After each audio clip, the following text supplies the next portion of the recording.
దేవా రాజా పుత్రులమై తేజరిల్లుదము.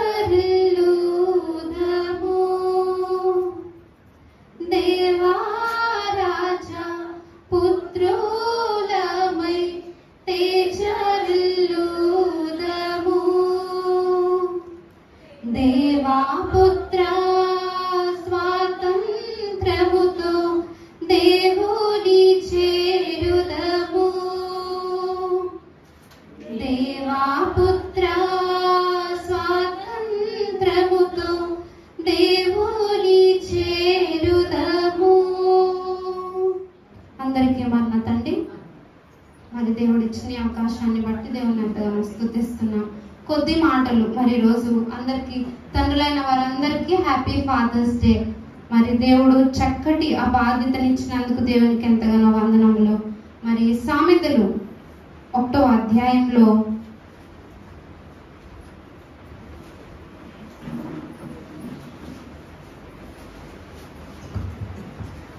8వ వచనం. నా కుమారుడా, నీ తండ్రి ఉపదేశము ఆలకింపుము. నా కుమారుడా, నీ తండ్రి ఉపదేశం ఆలకించుము. మొదటిగా తండ్రి చేయవలసింది ఏంటి? ఉపదేశం చేయాలి. ఉపదేశం చేస్తేనే కుమారుడు ఏం చేస్తాడు? వినాలి. కాబట్టి తండ్రులుగా ఉన్నవారు మనం ఏం చేయాలి? ఉపదేశానికి వేరే వేరే మీనింగ్ ఏంటంటే మంచి మాట చెప్పడం, మంచి చెప్పడం కదా. మరి తండ్రులైన వారు ఈరోజు మీ బిడ్డలైన వారికి మంచి చెప్తున్నారా?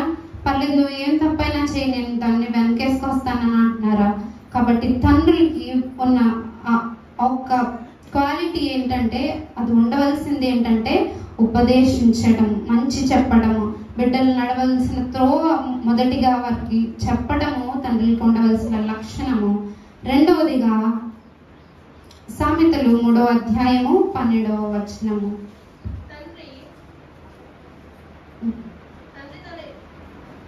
తండ్రి తనకు ఇష్టడైన కుమారుని గద్దించు రీతిగా యెహోవా తాను ప్రేమించు వారిని గద్దించును. తండ్రికి ఇష్టమైన కుమారుని ఏం చేస్తాం? గారాబం చేయకూడదు. గారాబం చేయవలసిన టైంలో చేయొచ్చు, కానీ తప్పు చేసినప్పుడు ఏం చేయాలి? గద్దించు, శిక్షించాలంట. ఇష్టమైన వారిని గద్దిస్తాం కదా. మనకి ఇష్టం లేని వారిని వెళ్ళపోతే పోనీ మనకెందుకని అనుకుంటాం, కానీ ఇష్టమైన వారిని గద్దిస్తాము. యెహోవా ఏం చేస్తున్నాడు? మరి ప్రేమించు వారిని గద్దిస్తున్నాడంట. ఈ రోజు దేవుడు మనల్ని ఏదైనా శ్రమ పెడితే దేవుని తిట్టకూడదు, దేవుని వల్ల మనం తిరుగుబాటు చేయకూడదు, కానీ ఏం చేయాలి? దేవునికి లోబడి ఉండాలి. ఆయన అదొక సైన్ ఏంటంటే ఆయన మనల్ని ప్రేమిస్తున్నాడు కాబట్టి గద్దిస్తున్నాడు. మరి గద్దిస్తున్నాడు, శిక్షిస్తున్నాడు అంటే నాకు ఒకటి జ్ఞాపకం వస్తుంది. మా డాడీ మరి అన్నని ఎంతగానో కొట్టేవారు. అది తప్పు చేస్తున్నాడు అని కాదు, అది ఏదో కావాలని కాదు, కానీ అదొక క్రమశిక్షణ పద్ధతిలో అన్నని మరి శిక్షించేవారు. అదే రీతిగా మరి కొట్టిన తర్వాత ఊరుకుంటారా? అలా వదిలేస్తారా? ఎంతగానో ప్రేమ చూపించేవారు. ఆ ప్రేమ మరి ఎప్పటికీ జ్ఞాపకమే మాకు. అది ఎప్పుడు మేము మర్చిపోము. మేము ఇప్పటికి మా అన్నయ్య కరెక్ట్గా ఉన్నాడు, హీఈస్ పర్ఫెక్ట్. మా అన్నయ్య పర్ఫెక్ట్ అనడానికి మా డాడీ చేసిన ఆ పనులే, మా డాడీ చూపిన ఆ మార్గమే, అది నేను ఎప్పుడు జ్ఞాపకం ఉంచుకుంటాను. మూడవదిగా యోబు 1వ అధ్యాయము 5వ వచనము.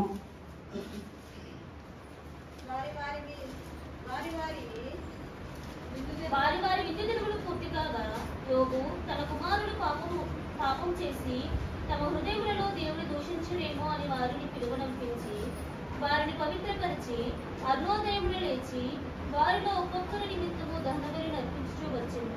యోబు నిత్యము అలాగ చేయుచుండెను. యోబు నిత్యము అలా చేయుచుండవచ్చును. అప్పుడు బలి అర్పణ, దహన బలి. కానీ ఇప్పుడు మనం ఏం చేయాలి? ప్రార్థన చేయాలి. ఎంతమంది తండ్రులు ప్రార్థన చేస్తున్నారు? పొద్దునే లేచి ప్రార్థన చేస్తున్నారా మీ బిడ్డలైన వారికి? ఒకవేళ తండ్రులే కాదు, తల్లులు కూడా మీ బిడ్డల కొరకు ప్రార్థన చేస్తున్నారా? మరి మా డాడీ అయితే మా కొరకు చాలా ప్రార్థన చేసేవారు. అది నైట్ ఎంత మీటింగ్ లేట్ అయినా సరే పడుకునే ముందు ఖచ్చితంగా ప్రార్థన. ఒకవేళ మేము పడుకున్నా సరే మా మమ్మీని లేపి ప్రార్థన చేసుకున్నారా, తిన్నారా అని అడిగేవారు. మరి ఈరోజు నేను ప్రార్థిస్తున్నానంటే కేవలం అదొక్కటే కారణము. డాడీ ఎప్పుడు కూడా ప్రార్థన, నేను కళ్ళారా చూసేదాన్ని. ఆ బైబిల్ పట్టుకునే విధానము, బైబిల్ చదివే విధానము, అది ఆయన ఎంతగా దేవుని ప్రేమిస్తున్నారు అనేది ఆయన అలా కనబరుస్తుంది. కాబట్టి తండ్రులైన వారు ఏం చేయాలి? మీ బిడ్డల ముందు మీరు ప్రార్థించాలి, మీరు బైబిల్ చదవాలి. మీ బిడ్డలైన వారు కదా ఒక మాదిరి, మీరు మాదిరి చూపించాలి. ప్రార్థన మీరు జీవితంలో ఏమి ఇచ్చినా, ఆస్తులు ఇచ్చినా, అంతస్తులు ఇచ్చినా అది కాదు, కానీ ప్రార్థన ఇస్తే ఖచ్చితంగా వారు చక్కటి మార్గంలో జీవితంలో మంచి స్థానంలో ఉంటారు. ప్రార్థించే తండ్రులుగా ఉండాలి. అలాగే కొరింథీయులకు రాసిన 6వ అధ్యాయము 18వ వచనం, 2వ కొరింథీ.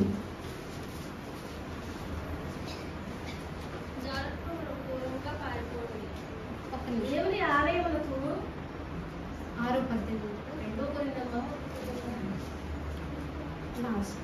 నేను మిమ్మల్ని చేర్చుకుందును, మీకు తండ్రినయ్యుందును, మీరు నాకు కుమారుడును కుమార్తెలనై యుందునని సర్వశక్తి గల ప్రభువు చెప్పుచున్నాడు. మనకి తండ్రి ఉన్నా లేకపోయినా మనందరికీ ఒక తండ్రి ఉన్నారు కదా, పరమ తండ్రి కదా. మరి ఆ తండ్రిని ఏమంటున్నాడు? మీరు నా కుమారులు, నా కుమార్తెలు అని పిలుస్తున్నాడు. ఈరోజు ప్రభువు మనల్ని చేర్చుకుంటున్నాడు. కాబట్టి మీరు ఏ తప్పిదం చేసినా, మీరు ఏ స్థితిలో ఉన్నా అవన్నీ విడిచిపెట్టి తండ్రి అని వస్తే, తప్పిపోయిన కుమారుడు ఏం చేశాడు? ఇంకా మొత్తం అంతా అనుభవించాల్సినంత అనుభవించాడు, చెడు కార్యాలన్నీ చేశాడు. మరి అన్ని కోల్పోయాక చివరి ఎవరు దిక్కయ్యారు?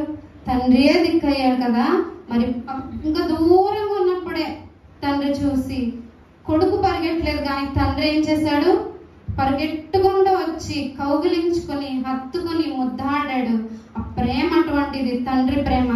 తప్పు చేశాడు కదా, నేను ఇంకా మాట్లాడను, వారితో ఉండను, వారితో మాట్లాడను, ఇంకా వారికి నాకు సంబంధం లేదు అని అనుకోలేదు. ఆ సంత పోగొట్టాడని ఆలోచించలేదు. కానీ నా కుమారుడు తిరిగి వచ్చాడు, చచ్చిపోయి తిరిగి బ్రతికి వచ్చాడని. మరి అదే విధముగా గలతీయులకు 4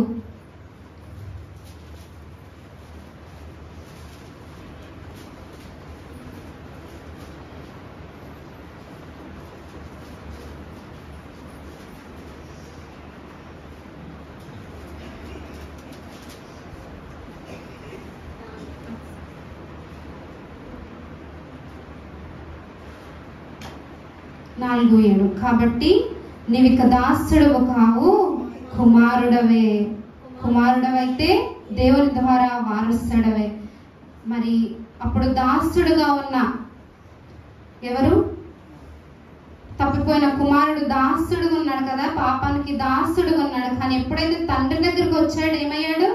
వారసుడు అయ్యాడు, కుమారుడు అయ్యాడు. తిరిగి ఇందాక అన్ని చెప్పిన విధముగా మరి ప్రశస్త వస్త్రము కదా, ఉంగరము ఇచ్చారు. ఎందుకు?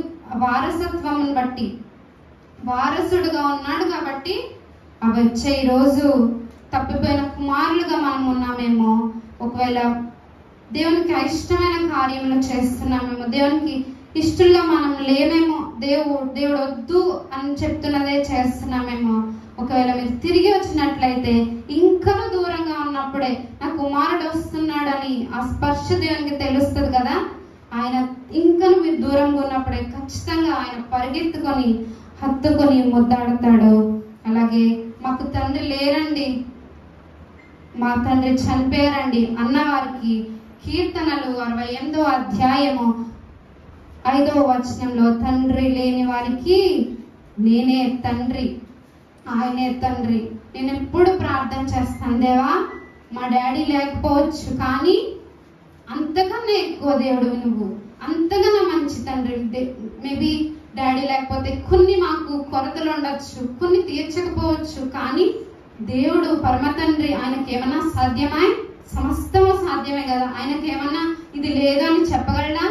సమస్తం ఆయన ఇవ్వగలడు. కాబట్టి దేవా మా డాడీ ఉన్నా కూడా మాకు ఏదైనా కొరత ఉండొచ్చు, కానీ నువ్వు నాకు అన్ని కొరతలు తీరుస్తావు. నేను ఏం అడిగినా ఇప్పటికి కూడా చిన్నది, దేవా నాకు అది కావాలి, నాకు ఇది కావాలి అని అంటే ఖచ్చితంగా దేవుడు తీరుస్తాడు.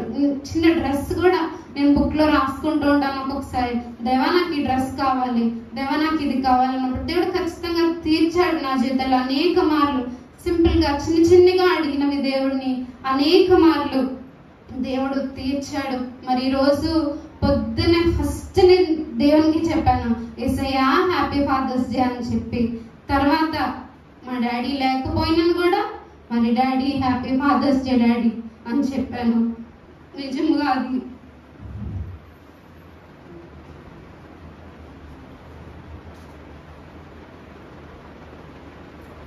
పెద్ద కొరతే నాకు. మరి ముఖ్యంగా డాడీ లేరు.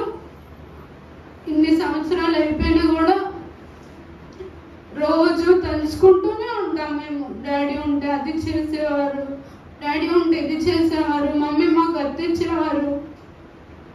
ఏదైనా కూడా దేవుడు ఆయన చిత్తము. ఇంకా మేబీ నేను ఇందాక చెప్పినట్లు ఆయన ఉంటే కొన్ని చేసేవారేమో, కానీ యేసయ్య తండ్రి మాకన్నీ తీరుస్తున్నాడు. మాకు ఇది లేదు అని చెప్పడానికి లేదు, మాకు ఇది లేదు, మాకు కొరత ఉంది అని చెప్పడానికి లేదు. దేవుడు అన్నీ సమకూర్చారు. అన్ని ఈ స్థితిలో ఉండటము నిజంగా అది గొప్ప భాగ్యము. మేబీ జాబ్ చేస్తుంటే అదొక రీతి ఉండును, కానీ దేవుడు లోకంలోనికి పంపలేదు, కానీ ఆయన దగ్గరికి తీసుకున్నాడు. అన్ని విషయంలో కూడా ఎంతగానో ప్రార్థన, చర్చ్ విషయంలో ఏదో పంతంలో పెట్టాము అని అనుకుంటారు, కానీ ఇది వాగ్దానంతో కూడిన చర్చ్ అండి. నేను ప్రార్థించినప్పుడు దేవుడు బయలుపరిచిన మాటలు చెప్పన, తప్పిపోయిన గొర్రెల శేషమును తిరిగి నేను సమకూరుస్తానని చెప్పాడు. నిషేధించబడిన రాయి తలకు మూలరాయి ఆయను. నిజముగా మేమందరం కూడా నిషేధించబడిన వారమే, కుటుంబంలో నిషేధించబడిన వారమే, కానీ దేవుడు ఖచ్చితంగా ముందు సంవత్సరంలో దేవుడు గొప్ప దీవెనని ఇస్తాడు. మాకే కాదు, మనందరి సంఘంలో ఉన్న వారందరికీ గొప్ప దీవెనని ఇస్తాడు. ఇది ఖచ్చితము. ఎందుకంటే దేవుడు వాగ్దానం చేశాడు. వాగ్దానం చేసిన వాడు నమ్మదగిన వాడు కదా. మరి ఖచ్చితంగా ఆయన గొప్ప కార్యాలు మన ఎడల జరిగిస్తారు. ఖచ్చితంగా దేవుడు ఆయన కృపను, ఆయన వాత్సల్యతను చూపిస్తాడు. మేబీ మనకన్ని సదుపాయాలు లేకపోయి ఉండొచ్చు, కానీ దేవుడు మరి ఆయన మహిమైశ్వర్యము చొప్పున మనకన్నీ సమస్తము ఆయన చక్కగా జరిగిస్తారు. కాబట్టి ప్రియమైన సంగమా, మీరు ఒకవేళ తండ్రులు ఉండొచ్చు, యవ్వన బిడ్డలైన వారు తండ్రులు కావచ్చు ఫ్యూచర్ లో కదా. మరి చక్కగా మరి ఇప్పటి నుండే మరి తండ్రి ఎలాగ బాధ్యత తీసుకుంటాడు అన్ని చూస్తూ ఉంటారు. మా డాడీ అయితే ప్రతి ఒక్కటి ఏం చేస్తున్నారా అని గమనిస్తూ ఉండేవారు. మా డాడీ ఏం చేస్తున్నారా వీళ్ళు, మళ్ళీ ఏమైనా అరుచుకున్నా కూడా వచ్చానా ఇద్దరికి అయిపోయిందా అనేవారు. అంతే సైలెంట్ మేము. ఆ భయము, మర్యాద ఇవ్వకపోతే ఇంకా మా సీన్ అయిపోయింది. అంత క్రమశిక్షణ. 10 years లో నువ్వేం నేర్చుకున్నావు మీ డాడీ దగ్గర నుంచి అంటే, నేను ప్రార్థనను నేర్చుకున్నాను. మా డాడీ ప్రార్థన చేసే విధానము సూపర్. 100% కి నేను 100% ఇస్తాను. ఎందుకంటే ఆయన ప్రార్థన నిజంగా ఎంత కష్టం వచ్చినా మొదటగా వారికి ఫోన్ వీరి ఫోన్ కాదు, మొదటిగా నలుగురము ప్రార్థించాల్సిందే, మోకరించి ప్రార్థించాల్సిందే. ఒకవేళ మధ్యలో డాడీ నాకు టాయిలెట్ వస్తుంది డాడీ అని అంటే సైతాన్ అనేవారు. అంటే ప్రార్థన యందు ఆయనకంత భక్తి, మధ్యలో డిస్టర్బెన్స్ ఉండద్దు అని చెప్పి. మరి చక్కటి తండ్రిని నేను ఎప్పుడు దాన్ని బట్టి స్తుతిస్తాను. చక్కటి తండ్రిని, చక్కటి తల్లిని నాకు ఇచ్చారు, అన్నీ ఇచ్చాడు చక్కగా. నిజంగా దాన్ని బట్టి దేవుని ఎంతగానో స్తుతిస్తున్నాను. మేబీ మమ్మల్ని ద్వేషించేవారు, మా హేటర్స్ ఉంటారు కదా, వారు అంటారు వీరు మంచిగా లేరు, వారి తండ్రితో వీరు మంచిగా లేరు, లేదా వారిని దూరం చేసేసారని అంటారు. కానీ నిజమేంటో మాకు తెలుసు. మా తండ్రిని తల్లి ఎలాగ ప్రేమించిందో, మా మమ్మీ మా డాడీని ఎలాగ ప్రేమించారో మాకు తెలుసు. నిజముగా ద బెస్ట్ కపుల్ అని చెప్తాను నేనైతే.